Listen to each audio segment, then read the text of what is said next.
Alright, Tomboy Official, what's up, guys? How's it going? Welcome back to the pod. I can't sleep, so here comes a recording. Let us see. So, I just wanted to talk about a couple of things that I came across today, and maybe I'll split it up. So I listened to the podcast by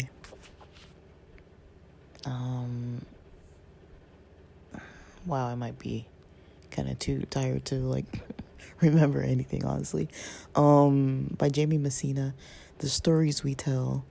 There's an episode called Queer Drama with Zara Barry. And they were talking about, the two of them were talking about their experiences with Pride.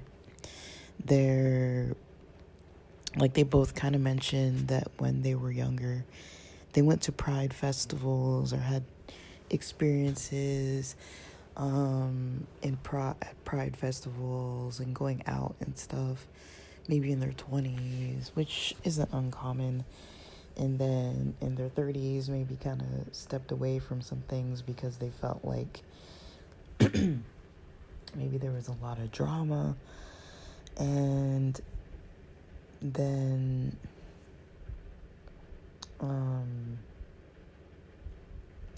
because there was so much drama, they kind of,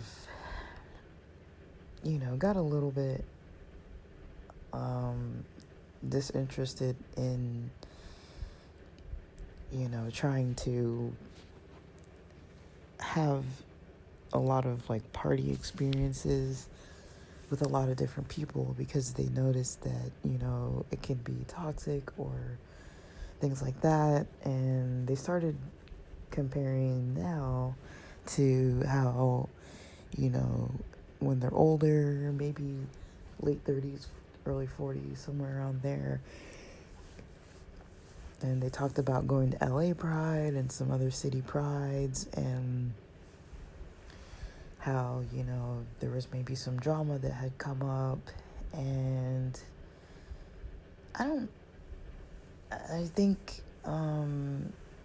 so that's kind of what they were talking about, was just, how it's kind of a lot to deal with those experiences and maybe why they come up.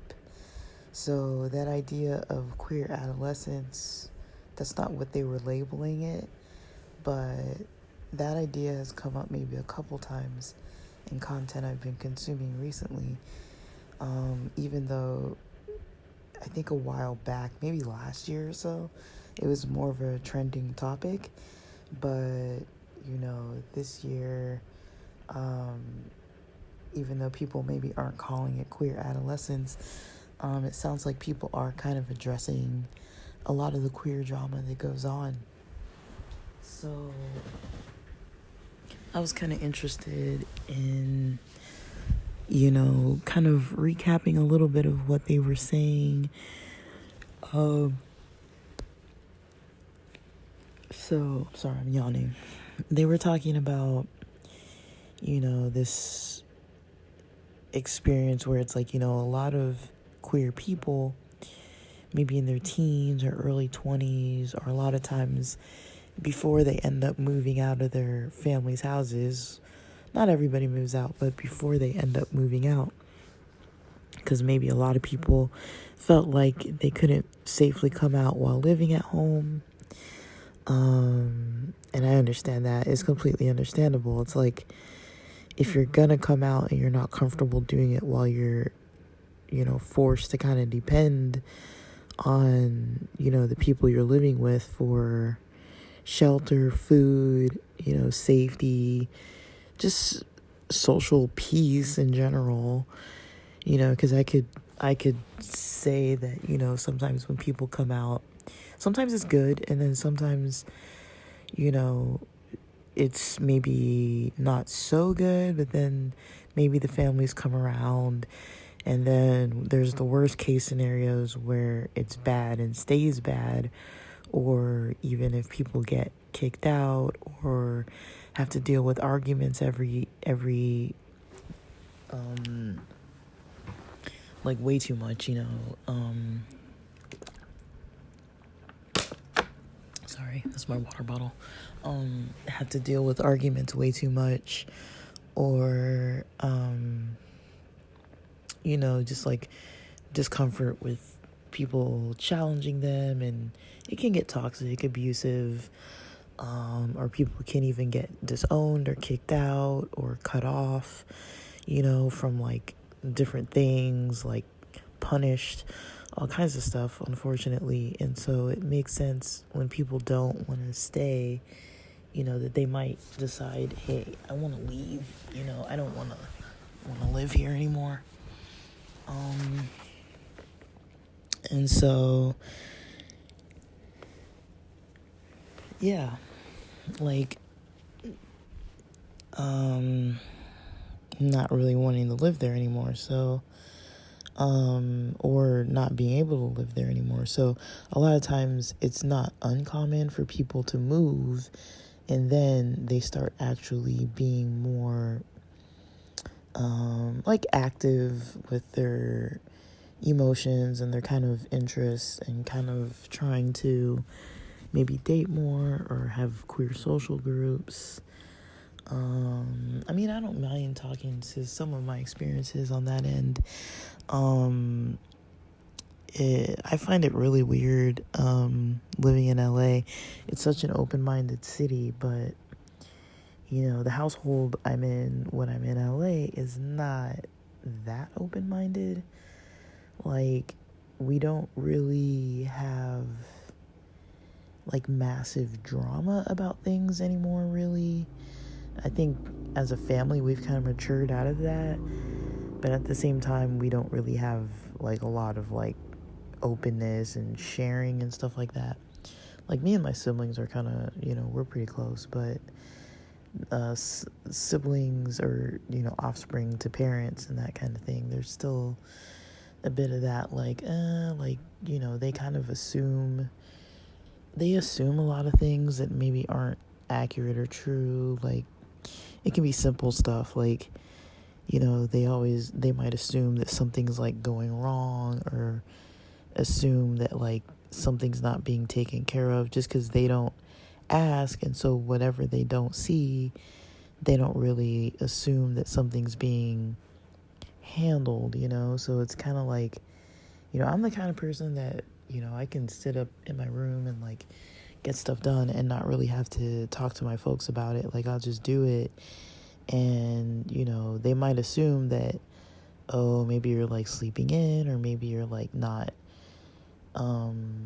doing what you need to be doing to like reach your goals or whatever. And it's like, dude, like, I'm busy all day, most days. I mean, today was kind of like a little less busy, but I spent a lot of time socializing, and that was good for me. Like, I needed to do that, and I didn't want to, but I didn't not want to. I was just like, I was gonna prioritize job searching, and I was like, I'm already tired and have had kind of a lot on my mind lately, so let me just talk to one of my close friends who wanted to like spend time talking. And I was like, cool. And so, we caught up, and it was a really good time. And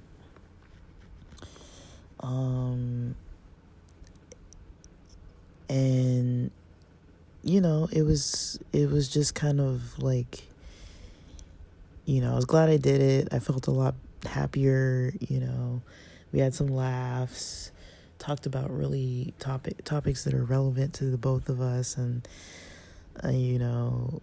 bounce ideas off each other and all kind of stuff. And it's like, I don't really have that kind of relationship with my folks where it's like we can have like open-minded discussions about like wars or politics or religious stuff, or just like esoteric topics, or dating or relationships, or just different kind of stuff like that. Like, I'm able to talk to friends about that kind of stuff because I feel like most of my friends are in psych and they kind of understand kind of like, how they communicate and everything. And there's some other friends that, you know, aren't into, not some other friends, but, some family members that kind of, it's a generational thing. And, I was watching a tutorial, kind of like a career related, maybe tutorial is not the right thing, but kind of like a lecture, I guess that's what you would call it, by, if you know Rich UX, he has like a new video out. I think it's on a different channel than that, but I think it's on Richie Niche, or I don't know what channel it's on, but it's on YouTube, and his latest video from like a day or two ago, and he started talking about like he was kind of talking about parents and how they're older,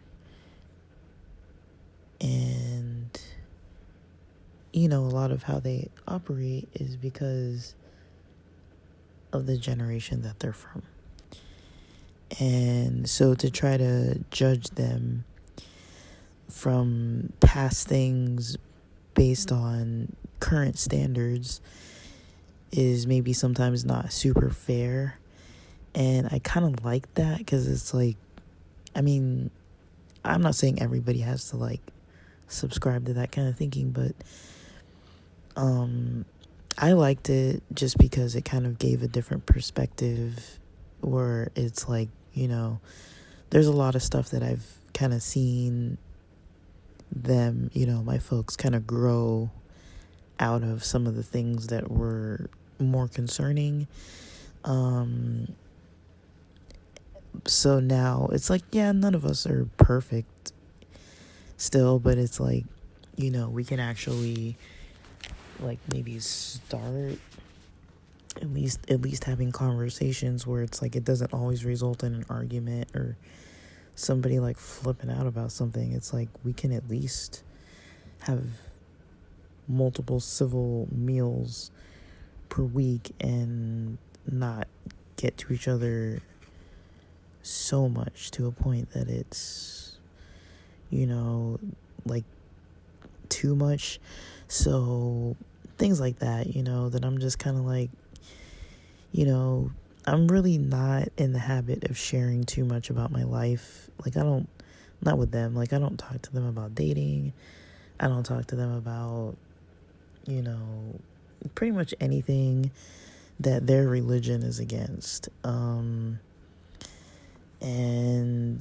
they're pretty stuck in their ideas with stuff, and that's how they choose to live their life. But I choose to live my life differently.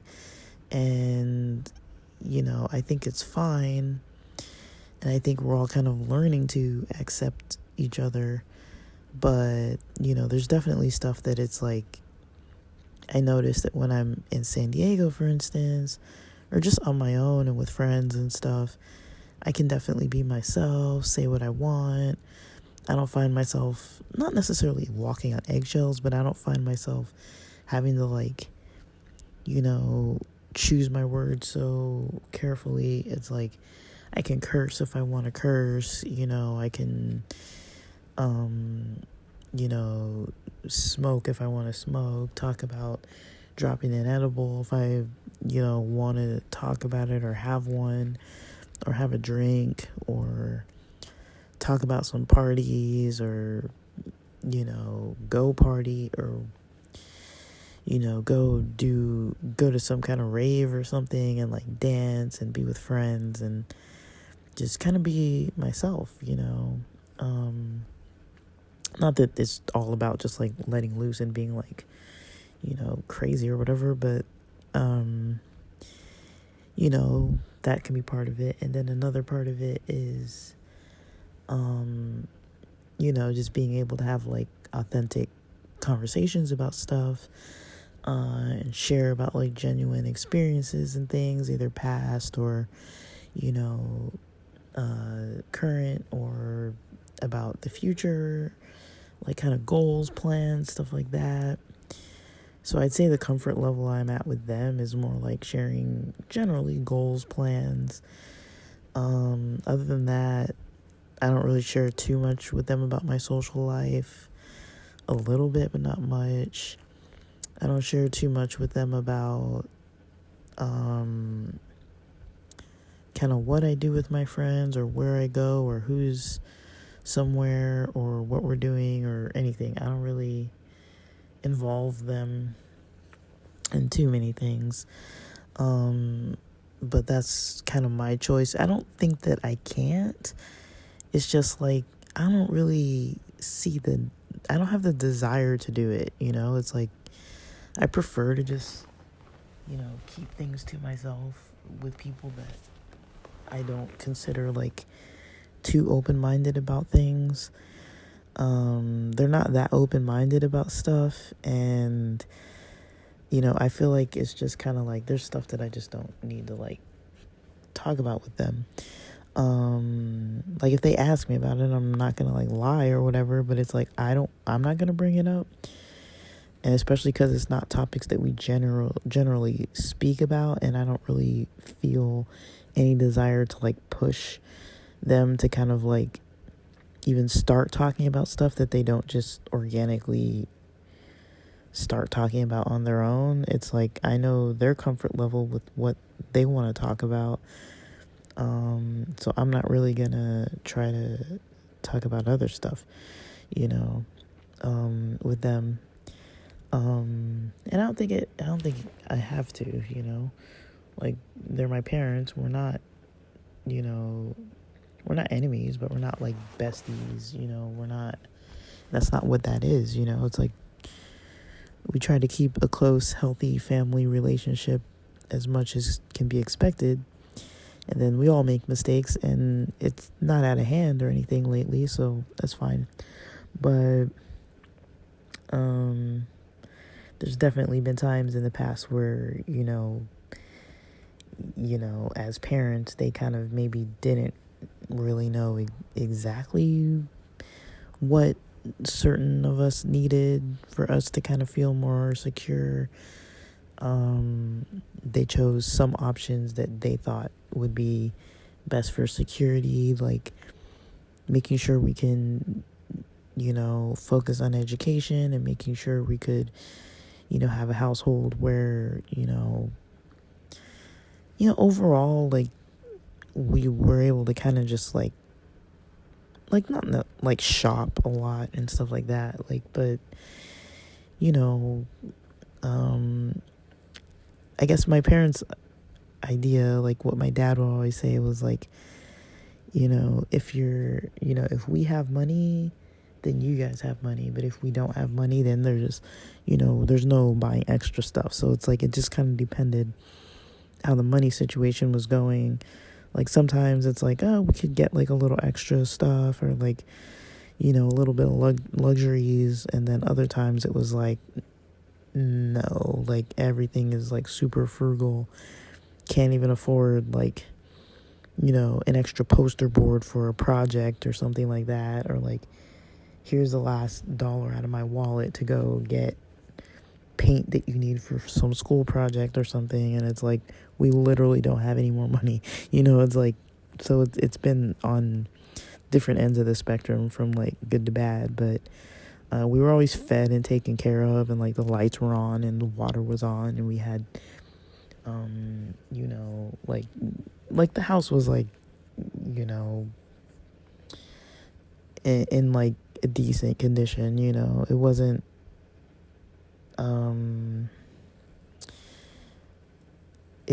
like how you call it,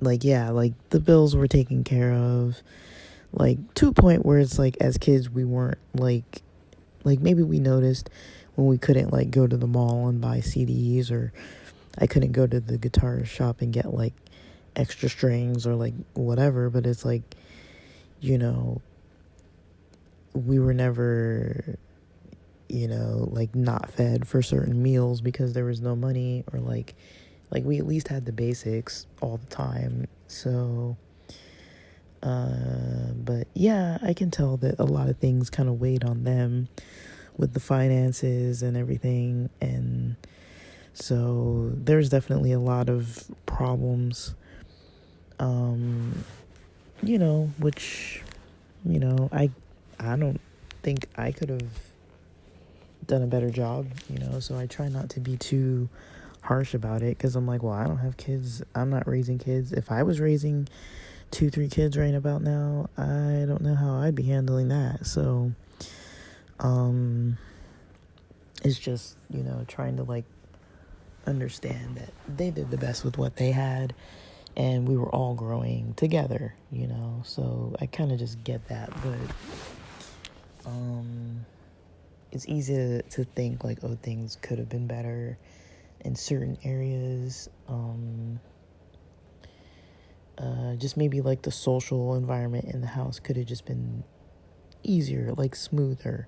It didn't have to be like so much drama all the time. It's like, oh my God, you know. But, you know, I don't really think that's really an issue anymore, because I don't think they have the energy for that kind of stuff, and none of us do. So we just kind of, just nobody takes it to a level that's gonna get to that extent. But, you know, they do kind of have ways about them that I'm just like, I get annoyed. I'm just like, just leave me alone. Just, I'll be over here just like, I just want to do my own thing and be left alone. Like, I don't really want to like be forced to like participate in stuff, if that makes sense. But yeah, like you know, as far as like dating and friends and stuff like that, like when I'm in LA and I'm staying with family, you know, I do find myself feeling like a lot more like restricted, reserved. Like they don't really restrict me or anything, but it's like the other day, for example, I went to Compton Pride, and I didn't really want to talk about it, and I was just like, yeah, I went to like, you know, a festival, you know, a free festival. And it's like, yeah, I did. But it's like, even though I've told them when I've gone to Pride festivals and that kind of stuff, I just didn't want to talk about it. I'm like, whatever. And then, yeah, there was stuff I just didn't want to do, didn't want to talk about. And then they don't really ask, and I don't really give them much opportunity to ask, because I don't spend a whole lot of time talking about what I do. And then,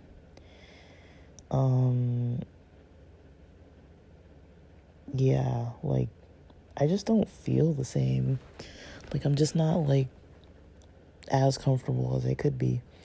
And it's kind of my own thing. Like, I just kind of want my life, some aspects of my social life, to be how they were, without having to, like, be observed, or, like, know that people kind of know when I'm coming and going.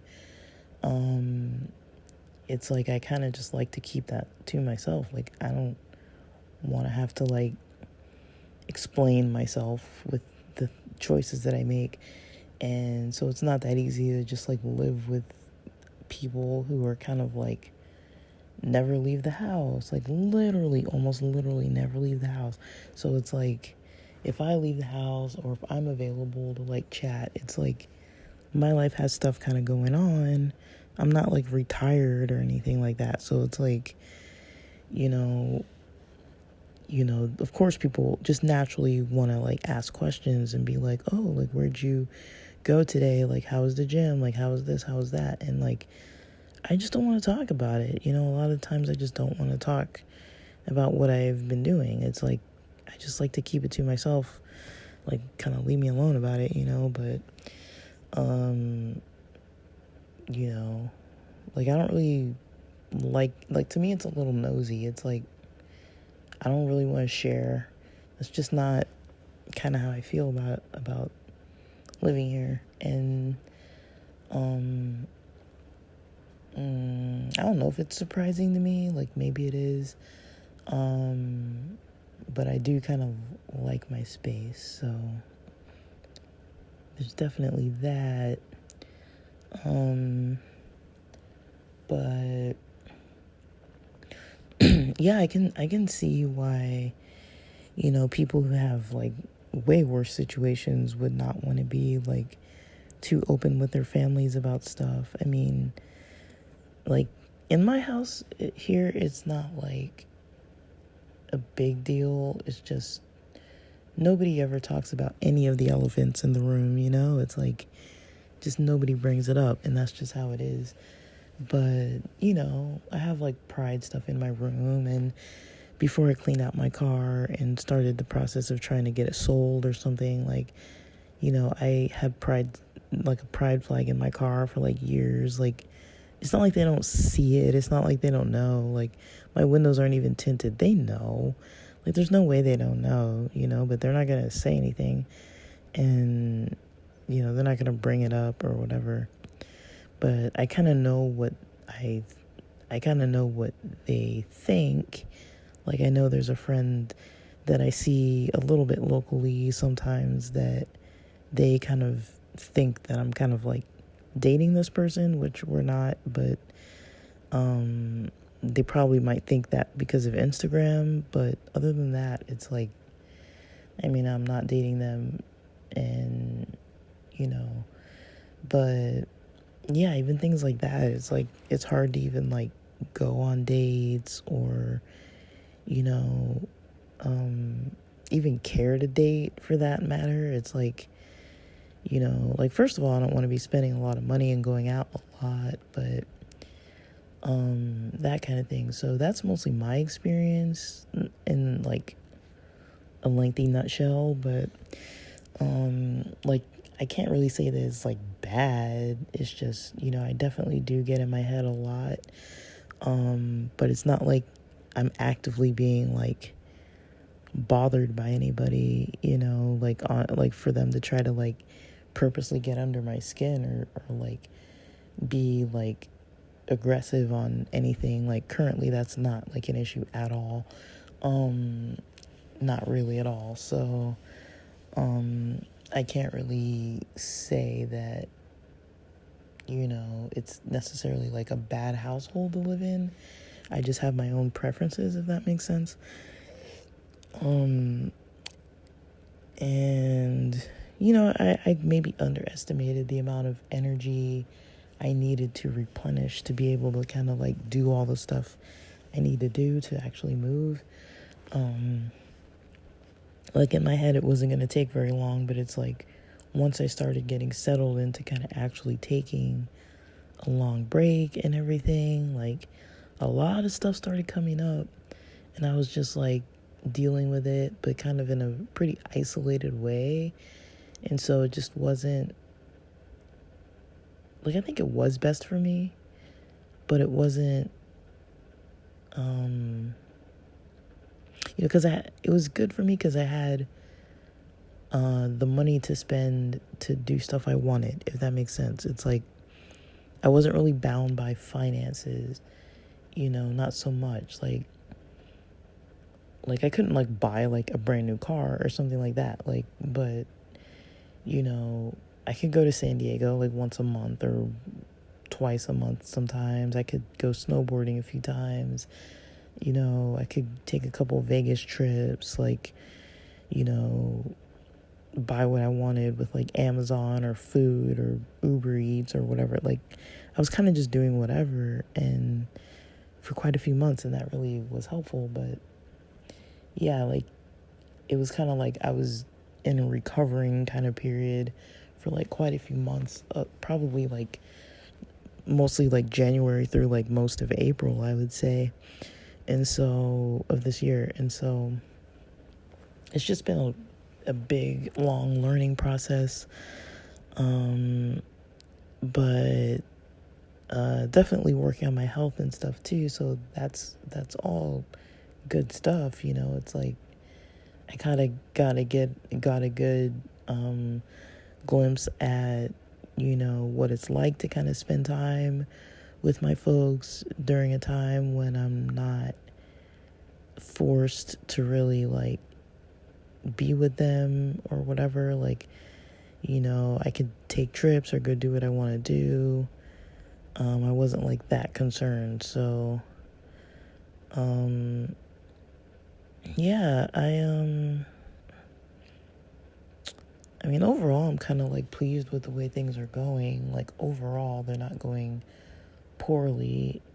But yeah, when it comes to like LGBT stuff, it's just like, it's not, I'm not just like fully blazing out, I just kind of keep to myself about a lot of stuff. So I would say just like living in this house, I'm kind of isolated from like a community, if that makes sense. More than I was in San Diego. And so that's kind of the biggest difference that I notice is that, I mean, you guys probably notice it's like I don't really have a lot of topics to talk about because I'm not really doing much community related. I'm not really, too much into dating lately because it's like, well, I'm not intending on staying here, so I don't want to meet someone here, and then I don't want to meet somebody in, a different neighborhood that I might move to, if I'm not there yet. It's like, it just seems like it doesn't make sense to really try to seriously date, and then it just sounds like it would be kind of stressful to be interested in somebody and then have to go see them and come home and just like not talk about it and just be just like randomly going out and doing stuff. And I don't mind leaving things to assumptions. If people assume I'm going to the gym, then they assume I'm going to the gym. Like, that's fine. I don't really think there's anything wrong with that. If people assume I'm going to the beach, they assume I'm going to the beach. Like, that's fine with me too. Like, I'm not gonna like argue and be like, oh no, I was on a date or whatever, or like mention it. I would just be like, oh yeah, like, or I probably wouldn't say anything. And I kind of do that. Like, maybe it's rude, but it's kind of like, that's just kind of how I am with stuff. Like, if people ask me a question I don't want to answer, I don't even feel obligated anymore. I just don't respond. And not in a rude way. Like, I'm not like giving them some like weird facial expression or something, but it's like, if they ask me a question that I feel is kind of like intrusive or something I don't want to answer, I just don't answer it. And I don't even say I don't want to answer it. I just don't, and, I might change the topic, or I might just leave the room, or just, I do a lot of like, mentioning stuff in passing. So it's like, I'll go to the fridge and grab some cherries or something in between like job applications or something, and then say some stuff, but, some back and forth. But I'm not trying to like engage in like a full sit down conversation. I just want to like go back to doing what I was doing. Like, I'm pretty just focused on trying to do what I'm trying to do and not really like, do anything more than that. Now I think once I get a place, it'll be a lot different. Because if people want to visit, I wouldn't mind my family visiting. I wouldn't feel like hiding anything if I have pride flags out, or bongs, or pipes, or if I'm growing a weed plant or anything like that. Like, I don't think I would make any effort to hide any of that. It's like, this is my place. I'm doing what I want to do. Like, I don't care what you need from me. It's like, this is my spot. But there's not anything like that I could really do at this house. There's a lot of stuff that I do feel like I'm kind of like hiding, but in a casual way. Like, nothing's like locked away. It's kind of like out in the open, but you'd have to like open up some drawers or open up my closet or go through my stuff to like see what actually it is. But yeah, I'm not like locking stuff up. Like, there was a point where I would have like my gym bag or my I have this like locking backpack that I would like put my weed products in and stuff. And now I just keep it in a nightstand. Like, I don't really care. I got a backpack in my closet with some stuff, and I'm just like, whatever. Like, at this point, I don't really care. Like, it doesn't really bother me. But if somebody sees it and wants to complain, it's like, well, you shouldn't have been going through my stuff then. Like, this has nothing to do with you.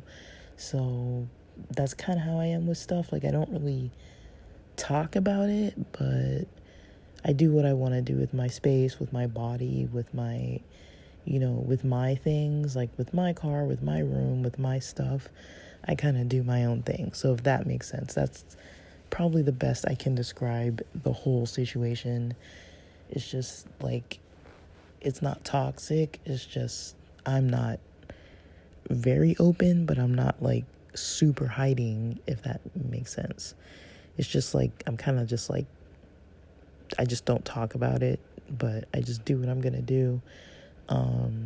Smoking, clubbing, drinking, whatever. It's not like I'm doing it all the time, but, dating, like whatever, like I just do what I want to do, and I just don't talk about the stuff I don't want to talk about. Like, that's the best I can do with it.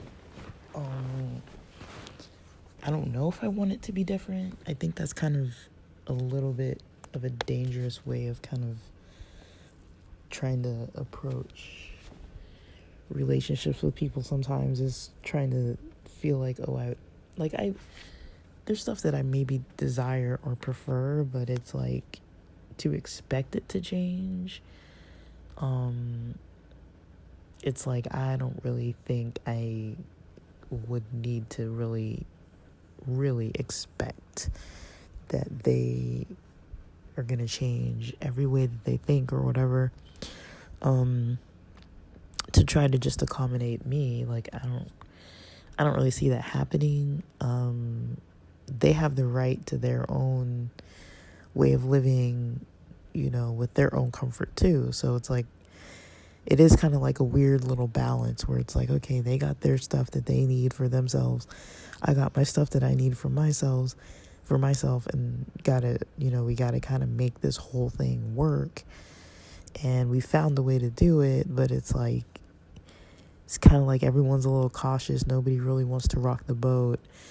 And in a way, it's like, that's good, we don't have to talk about anything that can become controversial. But there are things that I voiced that I just, am not a fan of. Like, for example, I have a friend whose parents seem to be rude and mean and taking advantage, and expecting my friend to kind of take care of them. And so if I mention something that to my folks, they'd be like, oh yeah, that friend is a good son. And in my head, I'm like, well, those parents are manipulative, so we just don't see eye to eye on stuff like that. Or like the news and stuff like that. I'm like, dude, it's the news, like I'm not really that interested in hearing the news all day long, it's like, that just isn't something that I value. I like to be informed, but I don't think that just sitting watching news broadcasts is like the best way to get informed. I'd rather read like multiple perspectives, because I think better when I'm reading and I can kind of process it versus like another approach, where it's like somebody's just telling you how it is. I feel like that gets processed differently. But yeah, like, anyways, I say all that about like my own experiences, just like around that topic of like, queer adolescence, because, a lot of times, queer people don't have, environments that might even resemble mine, like they might completely be totally in the closet. It's like, I'm not. I just do what I want to do. I just try not to like flash everything in everybody's faces. If I don't hear them mentioning anything or talking about anything on their own, like my folks in general, they don't even talk about sexuality. They don't even talk about dating and stuff like that. Like I've mentioned before, like my straight sister in her 30s is dating a guy, and that is something that might get some complaints because they just seem like weird about it. And it's like, there's nothing weird about him. That's like they just make it seem like some weird thing. And I'm just like, dude, like, she's a grown woman. She can do what she wants to do. But yeah, it's just kind of interesting to me that they don't really you know, they don't really, you know, have too much of a you know, of a deep desire to be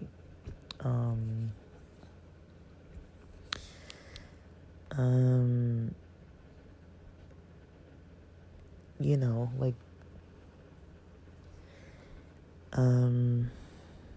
yeah, they're just really reserved about a lot of stuff, you know, and that's just how they are.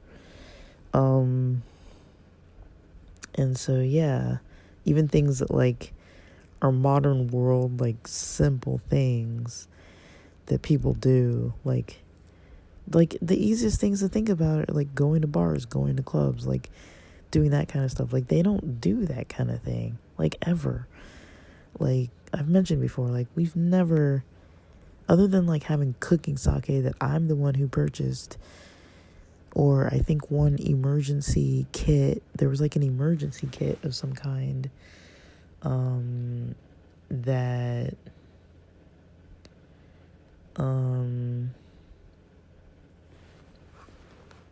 there was like an emergency kit that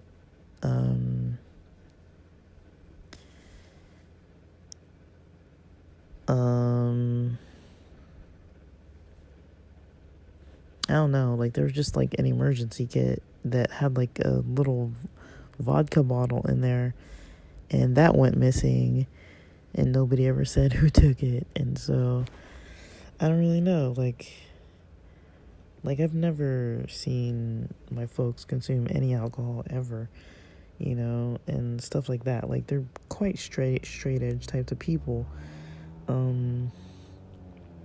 But you know, there's stuff they do that I kind of don't agree with, like not really eating too healthy and that kind of thing. But yeah, I don't really know. They're kind of like we're just different people, you know, and we can kind of coexist, you know, and that's just kind of what we're doing, and why not, you know? But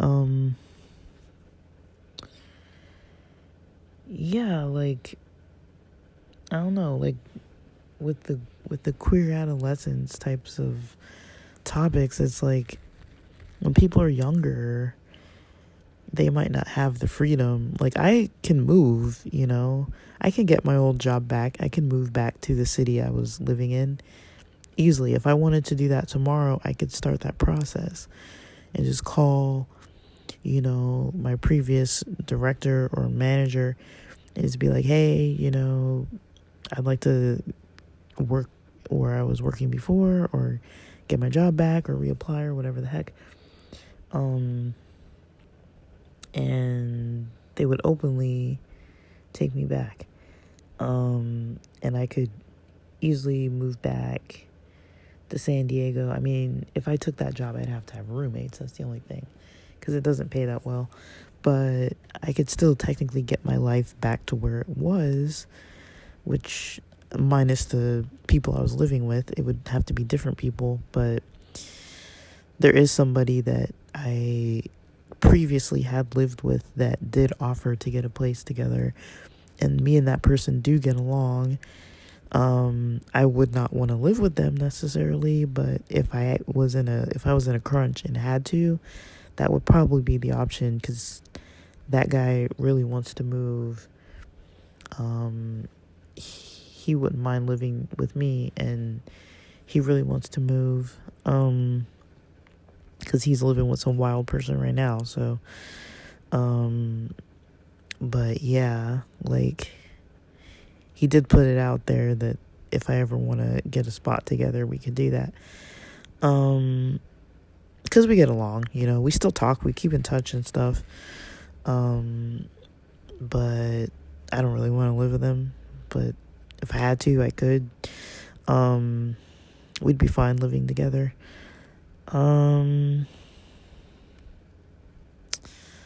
I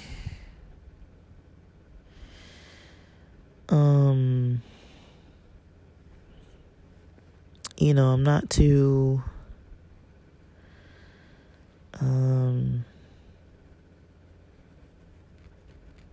like, I haven't been like, I haven't really been dealing with any current dating. I've swiped around on apps and like met some people, or started kind of like intermingling with certain people. That's worked fine for me. And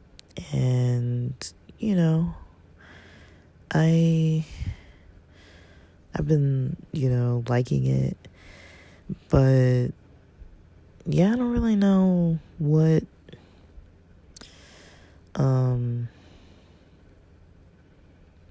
like what people would really do as far as like,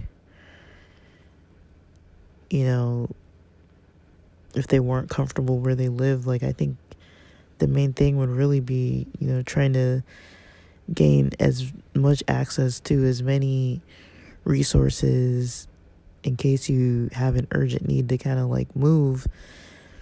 I mean, I haven't really lived in like a homophobic space before, but I know I've lived in a space where it's like people were like driving me up the wall. Even if it wasn't intentional on their end, it still was happening. And so what always kind of kept me, almost in a bad way, kind of kept me able to kind of feel a little comfortable with it, because it's like, I don't think anyone should have to feel comfortable with like a negative household, but it kind of depends. Like, I feel like I always had the option to move. I always had money set aside. I've talked about this before. Like, I've always had money set aside where I could, get a hotel if I needed. I could always come stay with my folks, even though it's not that close, but it's like, it's not like I could commute back and forth, but it's like, yeah, if I had to take a day or two off just so I could like stay out of town like 100 miles away for a while, I could do that if I had to. Like, I had options, it's not like I was like stuck with my last cent, and people like trying to be like violent against me or anything like that. There was nothing like that. But I definitely do understand that exists, and I've known people where that unfortunately exists for them. And I understand the discomfort that people can feel just living in a household where it's just not healthy. And I think for a lot of people, it's like once you have your own spot, you can finally just live your own healthy life. But then it's like, if you've been, living in toxic environments or environments of fear, because it's like, in all honesty, it's like, even if a person doesn't come out, even if a person is never outed or doesn't come out on their own, you're usually going to be in spaces where you hear people talking about LGBT stuff. You might hear people say stuff, even if they don't know how you are, or maybe they're nice to you, maybe you've introduced them to LGBT friends, and they're just nice to you, and I mean, they're nice to your friends, and they're nice to you, but then you kind of know what they think about LGBT people. And sometimes when you hear that people kind of have like a prejudice, or they're kind of like negative about it, or not willing to even like get informed. I mean, just living in an environment where maybe they're not saying it every day or anything, even like maybe they are, but maybe they're not, but they're just homophobic. Like, you can still live in a space where people are homophobic, you know what I mean? And or even when people are just ignorant and not really, like, they just have never thought about it or challenged it, because majority culture, maybe up until more recently, hasn't really been too good at even bringing up LGBT topics. It was more like a hush-hush kind of thing. So now that there's a lot of controversy and stuff, it really stirs up a lot of, politics and all that kind of thing. But in a way, it's a little bit good to kind of see or hear what people have to say, because you kind of know where they stand on stuff. It's like, I know I'm not trans, but I know where a lot of my friends stand about trans people. And so the ones who are maybe homophobic, if I were dating a trans person, I would know that, like, maybe I'm not going to be that comfortable bringing my friend or my date around these friends, because they just don't understand. And it's not like they can't understand. It's just that, a lot of times, a lot of people, to give them the benefit of the doubt, and you don't have to, but I would say to give people the benefit of the doubt sometimes. One thing I've noticed is, people can learn, because they learned to be homophobic. That's a learned thing. I don't think people are naturally homophobic. I think they learn to be homophobic. And I think people can unlearn it. I think people can unlearn homophobia. There's this adorable post I think it was on Instagram, and it's this elderly looking man in a wheelchair, and he's holding a sign that says, I don't know if it says like recovered bigot, like, I'm sorry or something like that. I'm sorry for what I've done, or I'm sorry, something like that. And then it's like free hugs, and you see people at this like pride parade. This guy's just sitting on the curb, like in his wheelchair, and people who are passing by or seeing the sign are coming up to him and giving him hugs. He's getting all these hugs from queer people or allies or whoever's there. They're hugging him. And it's like, yeah, people can freaking learn. And that guy, put himself out there. Like, he didn't have to publicly be out there, and with an injury at that. Like, he's injured. He had like an injury. I think it looked like I could only see, I didn't watch it that much. Like, I saw the clip and that was mostly what I saw. But he had a leg missing, at least one leg or something. And he was in a wheelchair, and it's like, in a way, he's definitely putting himself in a vulnerable position. Like, I'm not saying somebody's gonna like attack him, but if they wanted to, it's not like he would be easily able to defend himself. And he's a minority in that population, putting himself out there as a person with an injury, or a person with, a missing limb. I don't know if he had one leg missing or two legs missing or what, but like, people could be violent towards him if they wanted to retaliate and be prejudiced against him and cause him harm. And it's not like he was like fully able-bodied, you know what I mean? So it's like, and he was like elderly and stuff too, so it's like he was in a pretty vulnerable position already, and then putting himself out there with that sign, it was a very nice sign. And it's kind of like, it just shows, people can learn to be, more understanding and less hateful. People can learn that. But it might take them time, because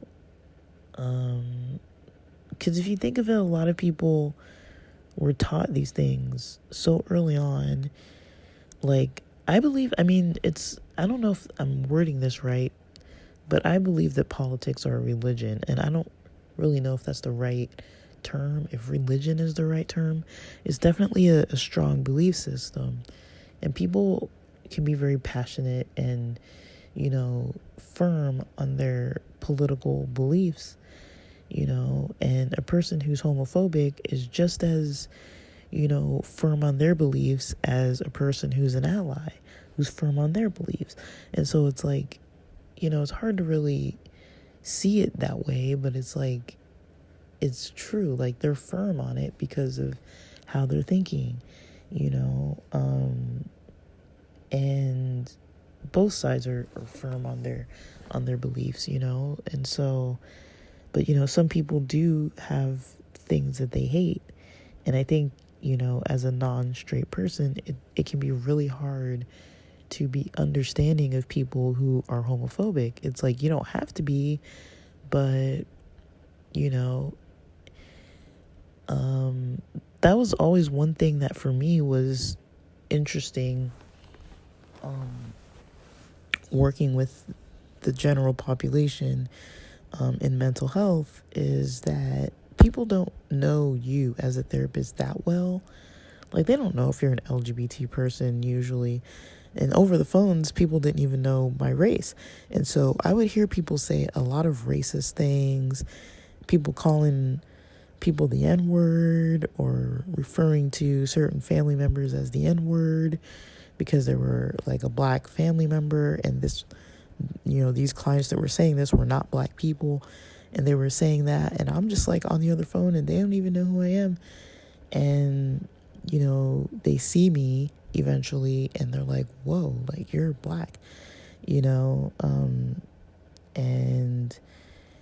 I've met certain clients where after I met them, they didn't even talk to me in person. And then after we met in person, they just like never talked to me again, never accepted any sessions, stuff like that. I've had stuff like that happen for sure. And then I've had clients kind of address a lot of the elephant in the room kind of situations, and like, oh, remember when I said that thing? And like, they would kind of like comment on it,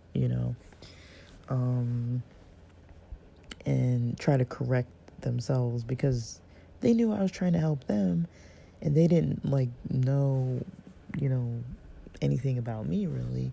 And so they could maybe say one thing and think that that's really what they felt, but then once they realize maybe they don't really feel that way about me, then they would kind of maybe get to a point where they could challenge something like that.